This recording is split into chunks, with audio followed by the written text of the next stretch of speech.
When we consider the fact that ancient Egyptian culture existed for almost 3 millennia, from the Bronze Age to well into the Imperial Roman era, it should come as no surprise that so many peoples around the world are fascinated by Egyptology. However, the majority of the artifacts, temples, and monuments discovered since Napoleon started what is now known as Egyptomania mostly tell the story of the royal family and the elite. Today we will delve into the lives of the people who built the foundations of this great civilization. This is the world of the sponsor of this video, Pharaoh: A New Era. The game is a remake of the legendary city builder Pharaoh from back in 1999, in which you take control of Egyptian society through 4,000 years of history and build settlements worthy of the greatest of pharaohs. This modernization effort brings in new mechanics and UI design to vastly improve the already amazing game, even featuring a reorchestrated soundtrack. It's easier now to manage your economy and watch your beautiful city take shape, both in the 50-mission, 100+ hour epic campaign, which includes the content from the old Queen of the Nile expansion, or in sandbox mode, where you're free to do as you please. From the beginnings of recorded history to the heights of civilization, take care of your people, honor the gods, and earn your place in the Great Pyramids of Egypt. And see if you can do better than the real Egyptian society we'll be describing today. The game just launched on Steam, so once you're done with our video, get over there right away and start building ancient Egypt for yourself. Link in the description.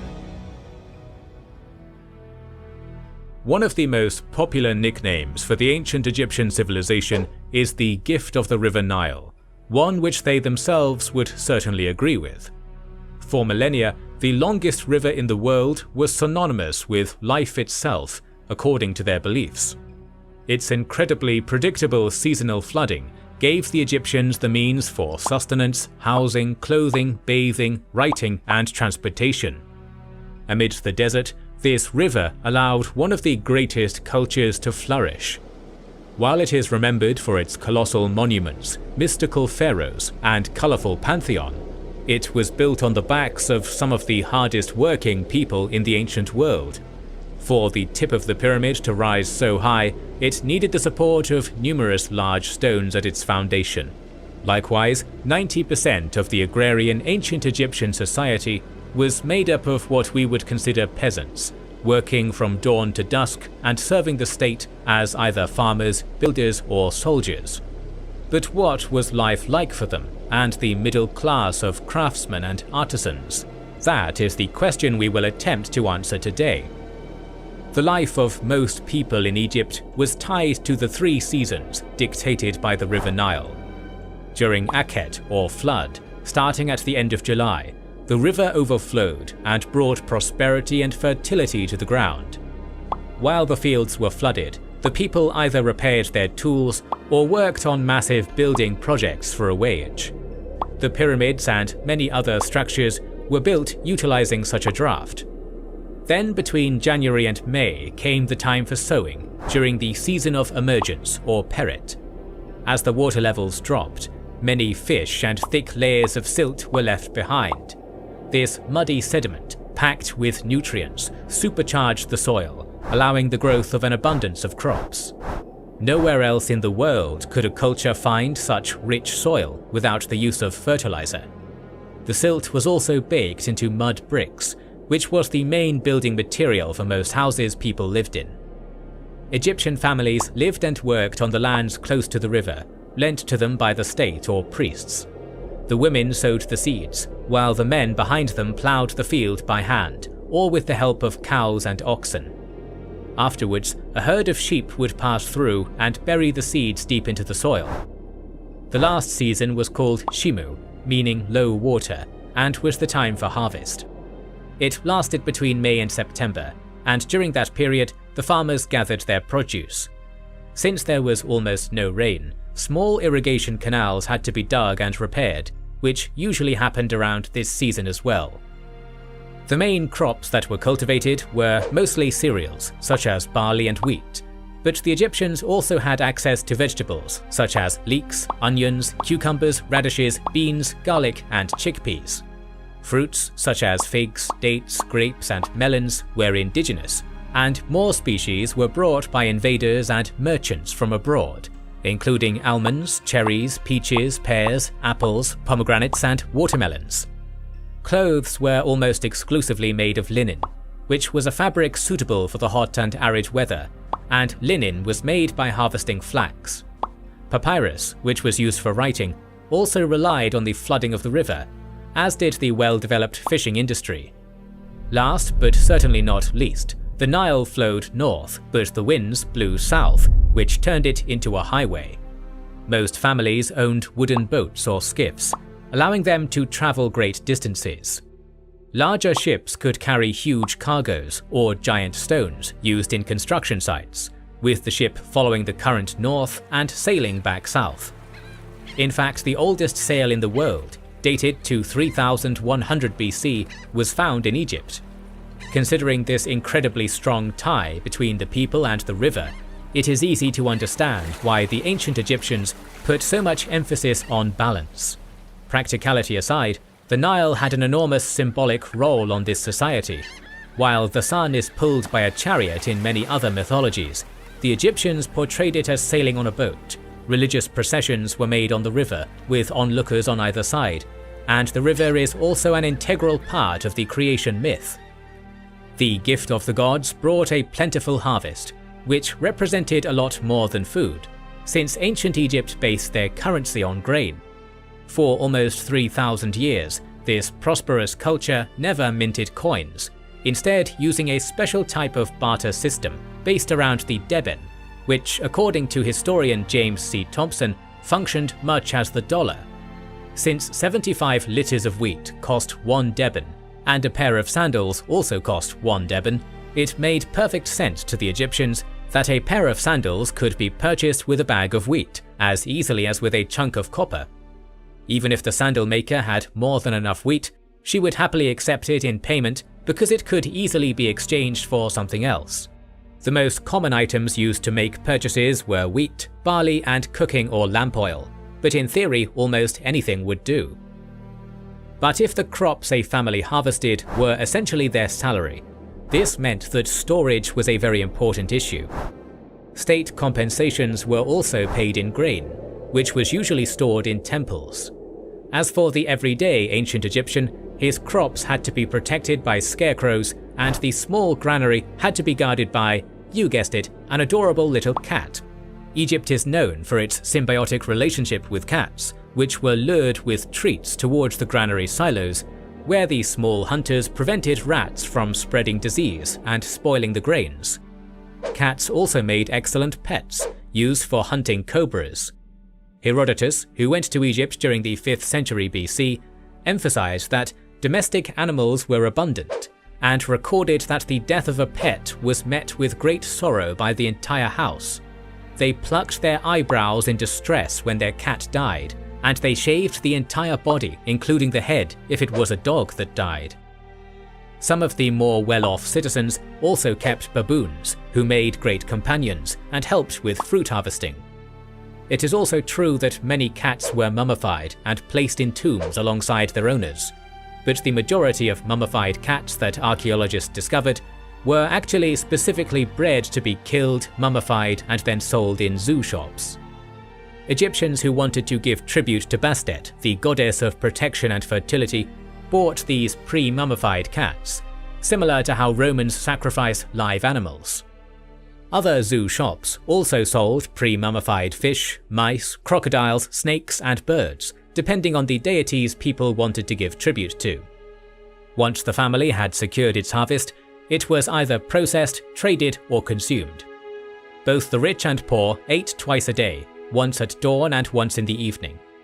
For the lower social classes, breakfast usually consisted of bread, a jug of beer, and some onions to start the day.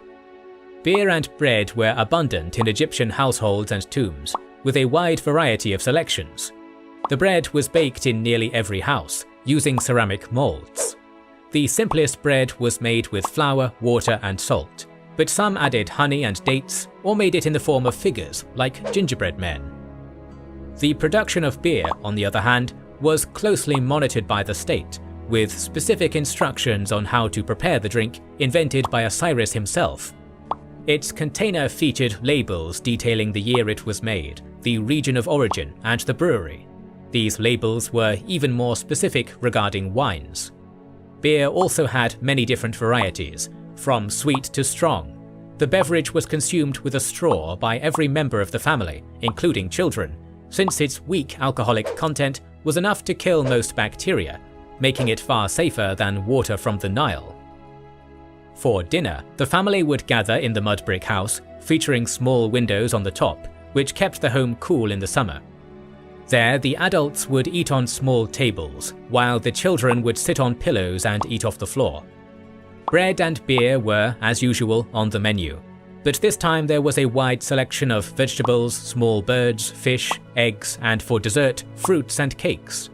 Here the focus was on quantity, not quality, as the abundance of resources led to a not-so-intricate cuisine compared to places like ancient Greece and Rome.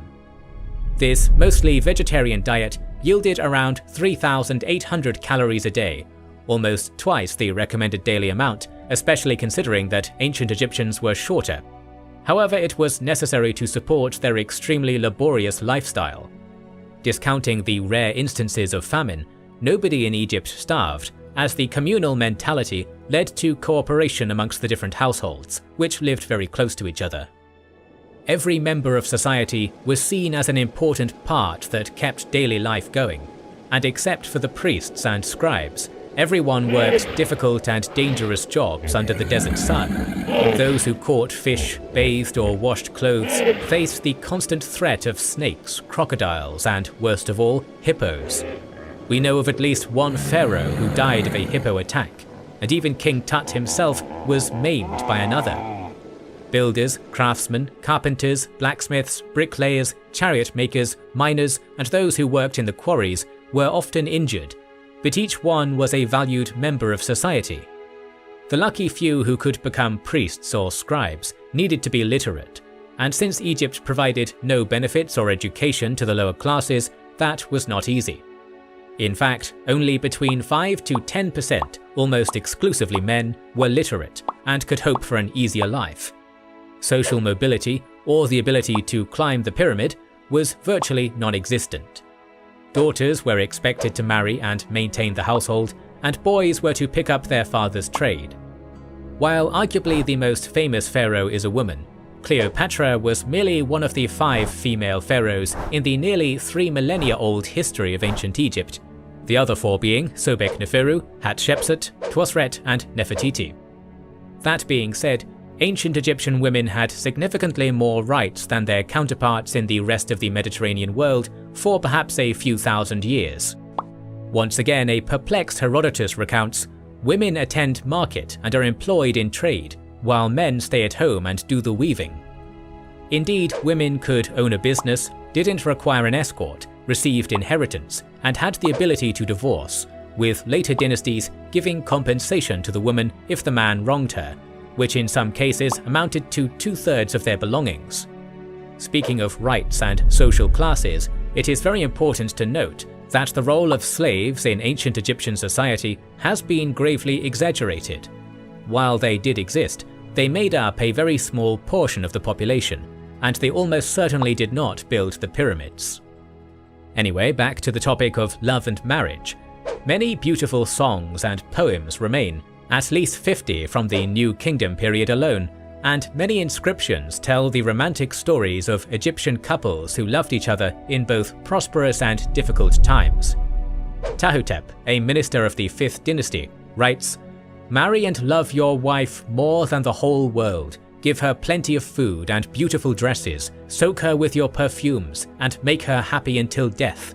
The woman is a good field for its owner, but you have to know how to cultivate it."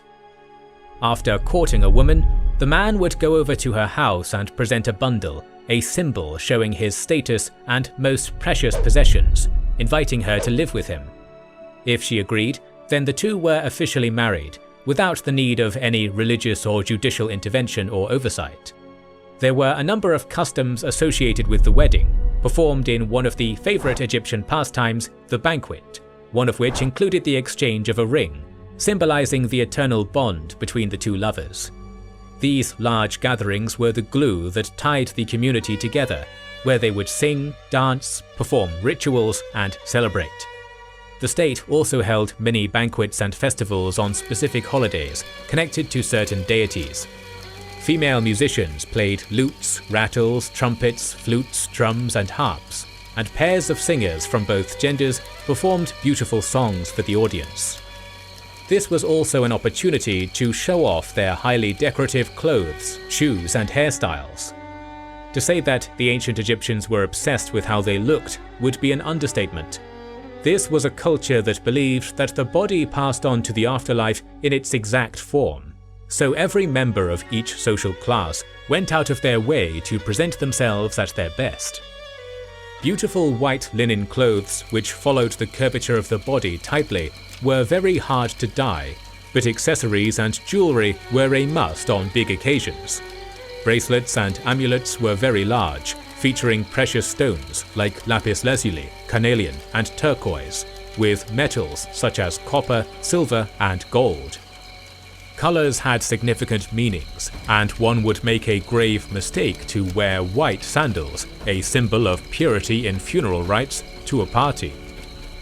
We mostly know of all of these details because the clothes, jewels, perfumes, and cosmetics were all applied to the mummified bodies we have discovered. But these Egyptians were as fascinated with life as they were with death, since they believed they were part of the same journey. When they weren't working, families enjoyed leisure time in many different forms. They hunted lions, leopards, and wild animals alongside their pets, hunted birds with boomerangs, or fished with harpoons as a family. They played sports such as wrestling, stick fighting, archery, javelin throwing, swimming, rowing, or their own version of hockey. Children and adults alike played board games like senet or mehen, or games of chance where they threw sticks or dice. These are just some of the parts of everyday life for most people, and the most fascinating thing about this culture is that most of the things we described in this video went on for almost 3 millennia with very little change. Egypt was a land of plenty and tradition. When their time came, embalmers used meteoric tools in order to preserve the bodies of the dead, so they may enjoy an afterlife surrounded by all of their mundane and favorite items, from tools to perfumes. We've only scratched the surface on this topic, but if you want to see more videos covering the daily lives of the ancient world, subscribe and press the bell button. Please consider liking, commenting, and sharing. It